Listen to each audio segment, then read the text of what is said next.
एक से बढ़कर एक कहानी, हास्य रस की एक कहानी है, जिसमें एक उस्ताद चौधरी थे जो अपने इलाके के माने हुए आदमी थे, किंतु उनमें एक ही खराबी थी कि वो दूसरों को उल्लू बनाने में उन्हें बहुत मज़ा आता था। जिस दिन दो चार को उल्लू न बनाया, उस दिन उन्हें चैन न पड़ता। एक दिन उस्ताद ने सोचा क्यों न शहर वालों को उल्लू बनाया जाए। सोचकर उन्होंने शहर जाने का इरादा किया। चलने की तैयारी सब कर ली तो देखा जेब में पैसा नहीं है।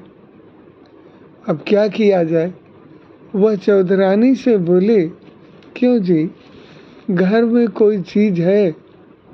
चौधरानी ने बताया, शेर भर घी होगा, इसी को बेचकर अपना काम चलाओ। चौधरी साहब ने कहा, अरे हट पगली, शेर भर घी क्यों खराब किया जाए, पाव भर काफ़ी है। उस्ताद ने एक मटकी में गले तक तो मिट्टी भर दी और ऊपर से पाव भर घी थोप दिया। मटकी घी से भरी भरी दिखने लगी। मटकी हाथ में लेकर उस्ताद जी शहर की ओर चल पड़े। शहर में गली बाजार और मोहल्लों में होते हुए एक सुनार की दुकान पर पहुँचे। देखा, दुकान पर चांदी की मूठ वाली एक सुंदर तलवार लटक रही है। देखकर उस्ताद जी की आंख ललचा गई। वह क्या चीज़ है, सोचा बात करनी चाहिए, सौदा पट जाए तो मज़ा आ जाए। मटकी को दुकान के आगे रखते हुए पूछा, भाई लाला, तलवार कितने की होगी? अपनी गंजी खोपड़ी को खुजलाते हुए लाला जी बोले, तलवार तो सस्ती है, लेकिन तुम कहाँ से आए हो और इस हंडिया में क्या है? मैं गांव से आया हूँ लाला, इस हंडिया में गांव का घी है, एकदम शुद्ध और ताज़ा भी।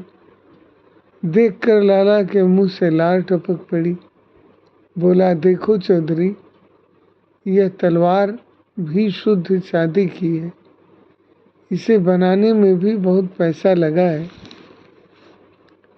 पर मैं देखता हूँ कि तलवार तुम्हें बहुत पसंद है, तो ले लो। तुम्हारे इस घी के बदले में मैं अपनी तलवार तुम्हें देता हूँ। चौधरी को उम्मीद न थी कि सौदा इतना सस्ता पड़ जाएगा।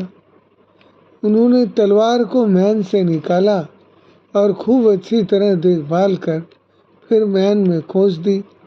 इस सौदे के कारण दोनों की जान पहचान हो गई।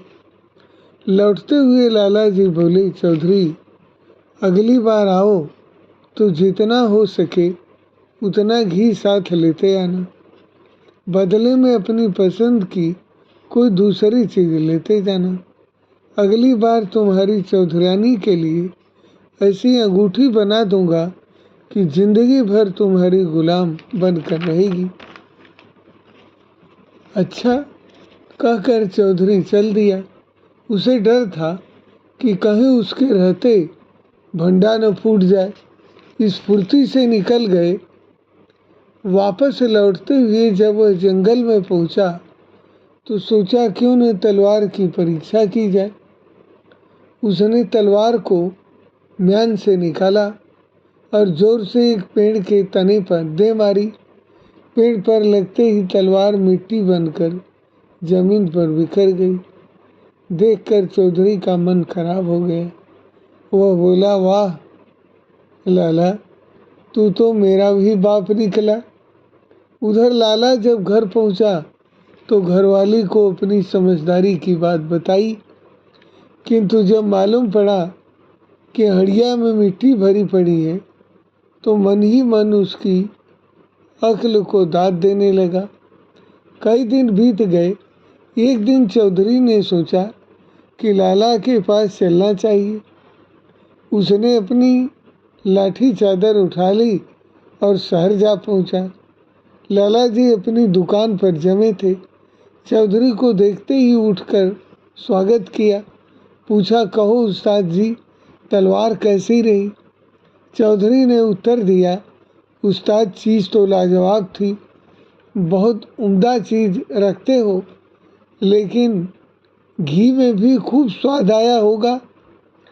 लाला जी को हंसी आते आते रुक गई।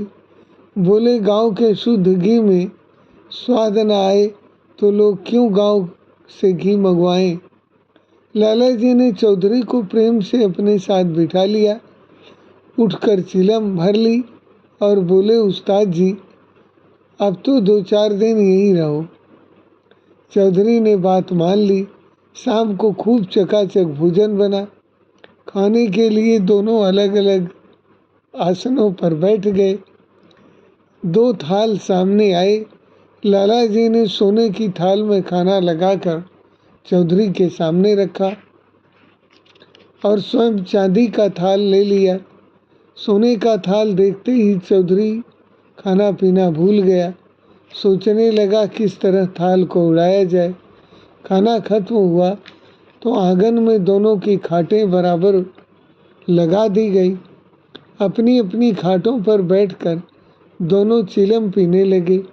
थोड़ी देर बाद लाला जी को नींद आ गई। जब वे खर्राटे भरने लगे तो चौधरी थाल निकालकर उसे एक कीचड़ वाले तालाब में दबाए। अब वह बेफिक्री से सो गए। सुबह लाला जी की आँख खुली, देखा थाल गायब है। जालिम ने कमाल कर दिया, रातों रात काम बना लिया। चौधरी के जूतों पर तालाब का कीचड़ लगा देख समझते देर न लगी कि थाल तालाब के कीचड़ में दबाया गया है। चौधरी जब तक नींद में पड़ा रहा, लाला जी कीचड़ में दबे थाल को निकाल लाए। सुबह आँख खुलने पर चौधरी ने वापस लौटने की जल्दबाजी की। बोला, मुझे आज तड़के ही चले जाना था, लेकिन आँख खुली नहीं। कोई बात नहीं, खाना खाकर चले जाना, कहकर लाला जी ने उसे रोक लिया। दिन में जब दोपहर के खाने पर चौधरी ने सोने का थाल अपने सामने पाया तो उनकी आंखें खुली रह गई। लाला तो बहुत धनवान मालूम पड़ता है। बोला, लाला जी आपके पास तो ऐसे कई थाल होंगे। नहीं नहीं, एक ही थाल है, वह भी बहुत पुराना हो चुका है। लाला का उत्तर सुनकर चौधरी ताड़ गया कि लाला भी कम उस्ताद नहीं है। वह रातों रात थाल तालाब से निकाल लाया है। उसके चेहरे पर थाल के निकल जाने का दुख था, लेकिन अपना दुख उसने जाहिर न होने दिया। खाना खाने के बाद दोनों ने प्रेम से हुक्का पिया। अब वे एक दूसरे को अच्छी तरह जान गए थे। थोड़ी देर बाद लाला जी चौधरी से बोले, उस्ताद भलाई इसी में है कि हम आपस में मिलकर काम करें। कहीं परदेश चले जाएंगे तो कुछ कमा लेंगे। तुम्हारी और हमारी अक्ल भी एक जैसी है, इसलिए हम बड़े बड़े काम आसानी से कर सकते हैं। सोच विचार कर चौधरी बोला, मंजूर है। हम लोग कहीं दूर देश चलें जहाँ कोई हमें न जानता हो। बात पक्की हो गई और अगले ही दिन दोनों परदेश के लिए निकल पड़े। चौथे दिन वे नवाब की रियासत में जा पहुँचे। मालूम हुआ कि रियासत के नवाब को 10 दिन पहले तो उनकी मृत्यु हो चुकी है और सारे शहर में मातम छाया हुआ है। दोनों मित्रों ने इस वातावरण से फ़ायदा उठाने की सोची। नवाब के संबंध में पूरी जानकारी लेने के बाद उन्होंने वेश बदल लिया। लाला जी भारी भरकम शरीर के थे, तो वो साहूकार की वेशभूषा पहनकर साहूकार बन गए और चौधरी कान में पेंसिल खोसकर उनका मुनीम बन गया। कागजों का एक बंडल लाल बस्ते में लपेटकर वह सेठ जी के साथ दरबार में जा धमका। आज नवाब का मृत्यु भोज दिया जा रहा था। दरबार में मुल्ला मौलवी और दूसरे कई लोग इकट्ठे हुए थे। साहूकार को दरबार में आया देखकर उनकी आवभगत की गई। कुछ देर शांति से बैठने के बाद मुनीम जी ने बड़े मौलवी से पूछा, नवाब साहब कहीं बाहर गए हैं क्या? मुनीम की बात सुनकर मौलवी उदास होकर बोला, अमा मुनीम जी तो खुदा के प्यारे हो गए, आज उनका मृत्यु भोज दिया जा रहा है। मौलवी की बात सुनकर उन दोनों ने ऐसी सूरत बना ली मानो उनका सब कुछ छीन लिया गया हो। साहूकार तो बेहोश हो ही गए। उनकी यह दशा देख दरबार में खलबली मच गई। रोना धोना शुरू हो गया। तभी नवाब का बड़ा लड़का वहां आ पहुंचा। मुनीम ने बताया कि 10 वर्ष पहले नवाब साहब ने सेठ जी से 10,000 रुपये लिए थे। दोस्ती के नाते लिखा पढ़ी कुछ नहीं की, इसीलिए सेठ जी बेहोश हो गए हैं। सुनकर दरबारियों को आश्चर्य हुआ। ठंडा पानी मंगाकर सेठ जी के सिर पर डाला गया। उन्हें होश में लाने की कोशिश की गई। होश में आकर सेठ ने एक बार आंख खोली और जोर से चिल्लाए, नवाब साहब मेरे 10,000 रुपये, हाय 10,000 रुपये, यहाँ नहीं तो जन्नत में जाकर तुमसे ले लूँगा, कहकर वे फिर बेहोश हो गए। देखकर मौलवियों ने सोचा, यह बनिए की जात कहीं पैसे के कारण जान न दे दी तो आफत खड़ी हो जाए। नवाब साहब का लड़का भी घबराया, बोला, खुदा के लिए सेठ जी की जान बचाओ, मौत का दाग हमारे माथे पर न लग जाए, मैं अभी सारी रकम चुकता कर दूंगा। सेठ को होश में लाया गया। पूछा, सेठ जी आपके पास कोई सबूत है कि मेरे वालिद ने आपसे 10,000 रुपये लिए थे? लड़के की बात सुनकर सेठ बोला, सबूत तो कोई नहीं, किंतु यदि मैं सच्चा हूँ तो नवाब साहब की कब्र पर चलो, नवाब साहब खुद बोलेंगे कि रुपए लिए हैं या नहीं। सबने सेठ की बात मान ली। तय हुआ कि आज रात को ही कब्र पर चला जाए। वहाँ से चले जाने के बाद सेठ और मुनीम दोनों ने मशवरा किया। सेठ बोला, चौधरी अंधेरा होने से पहले ही तुम कब्र में घुस बैठो, बस डरना मत। नवाब का लड़का जब नवाब से पूछे तब ठीक ठाक जवाब देना। चौधरी बोला, मियाँ घबराते क्यों हो, बेफिक्र रहो, लेकिन बरखुरदार कहीं रुपया लेकर चंपत न हो जाना। ऐसा न हो कि मैं कब्र में ही पड़ा रहूं और तुम गुलछर्रे उड़ाते रहो। बात पक्की हो गई। आधी रात के समय नवाब की मजार पर सारे शहर के लोग इकट्ठे हो गए।